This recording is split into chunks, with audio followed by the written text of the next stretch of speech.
কিন্তু স্যার বাংলাদেশে আসলে সবাই যারা যেতে চায় তাদের মধ্যে একটা প্রশ্ন সবসময় আসে যে আসলে সঠিক জায়গায় বা সঠিকভাবে আমরা আসলে প্রক্রিয়াটার মধ্যে দিয়ে যাচ্ছি কিনা।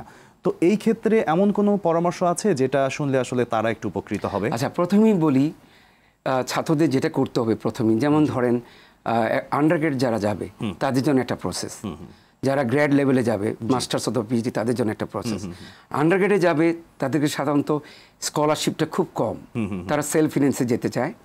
অনেক স্টুডেন্ট গিয়েছে, পরবর্তীতে ওরা করে কি ওই আপনার টফেল দিতে হবে বা দিয়ে আপনার I-20 আনাতে হবে কোন থেকে, হ্যাঁ, ওখানে আবার স্টেটমেন্ট অফ পারপাস লাগবে না।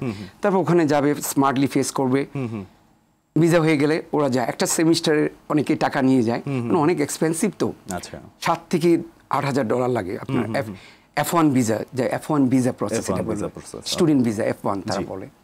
F2 হলো আপনার ওদের যারা বিয়ে করবে বা তাদের স্পাউসদের।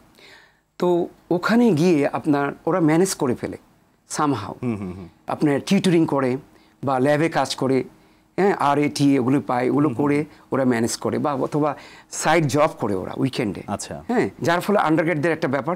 আর গ্রেডদের যারা যদি ফান্ডিং নিয়ে যায় একই প্রসেসে, ওদের একটু বেশি রিকোয়ারমেন্ট লাগে। এটা আবার বলছি, এটা কঠিন কিছু না, শুধু একটু ওই যে আপনি বললেন একটু প্রসেস অ্যান্ড গাইডেন্সের মধ্যে যেতে হবে, যেটা আমি প্রত্যেকটা ইউনিভার্সিটি যখন লেকচার দিই এটা বলি, এবং তখন ওরা বুঝে এবং আসে আমার কাছে। আমি বলি এই করো, আমাকে লিখবা, আমি কার্ড দিয়ে দিই, আমি বলে দিব। যেমন আমার ভাইয়ের ছেলেরা এখন ওখানে 2 জন, হ্যাঁ, ওরা স্কলারশিপে আছে, ওরা সব কিছু করছে,